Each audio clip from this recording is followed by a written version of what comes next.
Megastar Chiranjeevi, AP deputy CM power star Pawan Kalyan, నటసింహం బాలయ్య సినిమాలు ఒకే రోజు రిలీజ్ అవనుండడం ఇండస్ట్రీలో హాట్ టాపిక్ గా మారింది. టాలీవుడ్ లో ఓ రేంజ్ క్రేజ్ ఉన్న ఈ ముగ్గురు హీరోలు నటించిన అఖండ 2, ఓజీ, విశ్వంబర సినిమాలు సెప్టెంబర్ 25న రిలీజ్ కానున్నట్టు మేకర్స్ అనౌన్స్ చేశారు. బాక్సాఫీస్ బరిలో మేమంటే మేము అని ఒకరితో ఒకరు పోటీ పడుతున్నారు. దీంతో 2025 సెప్టెంబర్ రేస్ లో నువ్వా నేనా అనే రేంజ్ లో పోటీ ఏర్పడింది. అయితే ఈ ముగ్గురులో ఎవరైనా ఒకరు తగ్గితే నిర్మాతలు సేఫ్ జోన్ లో ఉంటారని సినీ ప్రముఖులు భావిస్తున్నారు. అయితే ఈ ముగ్గురు హీరోల్లో ఒక హీరో తన సినిమాను పోస్ట్ పోన్ చేయనున్నాడనే వార్త టాలీవుడ్ ఇండస్ట్రీలో వైరల్ అవుతోంది.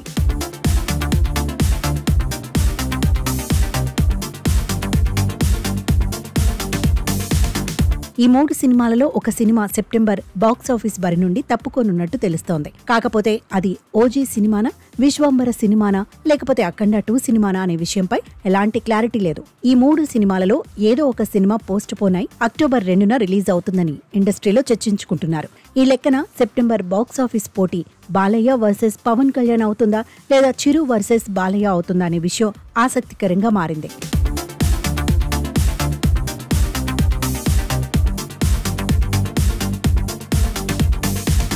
నిజానికి ఊరమాస్ డైరెక్టర్ బోయపాటి శ్రీను, నటసింహం బాలయ్య కాంబోకు బాక్సాఫీస్ వద్ద ఎదురేలేదు. వీరి కాంబోలో వచ్చిన ప్రతి సినిమా బ్లాక్ బస్టర్ హిట్ అయింది. మరీ ముఖ్యంగా అఖండ పార్ట్ 1ను అన్ని వర్గాల వారు ఆదరించారు. దీంతో బాలయ్యతో పాన్ ఇండియా స్థాయిలో అఖండ 2ను తెరకెక్కిస్తున్నాడు బోయపాటి శ్రీను. అయితే ఈ క్రేజీ కాంబోలో రానున్న అఖండ 2ను సెప్టెంబర్ 25న రిలీజ్ చేయనున్నట్టుగా మేకర్స్ అనౌన్స్ చేశారు. మరోవైపు పవర్ స్టార్ పవన్ కళ్యాణ్ నటిస్తున్న ఓజీ సినిమా కూడా సెప్టెంబర్ 25ని రిలీజ్ కానుంది. ఈ సినిమాపై పవర్ స్టార్ అభిమానులతో పాటు సాధారణ ప్రేక్షకులు కూడా ఎన్నో ఎక్స్పెక్టేషన్స్ పెట్టుకున్నారు. ఇలా ఈ 2 సినిమాలు ఒకే రోజు పోటాపోటీగా విడుదలకు సిద్ధమవుతున్నాయి. ఇక మరోవైపు బాలయ్య, పవన్ కళ్యాణ్ సినిమాలకు పోటీగా మెగాస్టార్ చిరు నటించిన విశ్వంబర కూడా ఇదే డేట్న రిలీజ్ అవనున్నట్టు సమాచారం. ఇలా ముగ్గురు పెద్ద హీరోలు సెప్టెంబర్ నెలలో ఒకే డేట్న రిలీజ్ అవనున్నట్టుగా గత కొన్ని రోజులుగా సోషల్ మీడియాలో ఓ రేంజ్ లో వార్తలొస్తున్నాయి. అయితే ఈ నేపథ్యంలో తాజాగా ఈ 3 సినిమాల్లో ఒక సినిమా వెనక్కి తగ్గినట్టు ఇండస్ట్రీలో వార్తలొస్తున్నాయి. ఇక సినీ విమర్శకులైతే ఎవరో ఒకరు తగ్గితేనే టాలీవుడ్ ఇండస్ట్రీకి మేలు జరుగుతుందని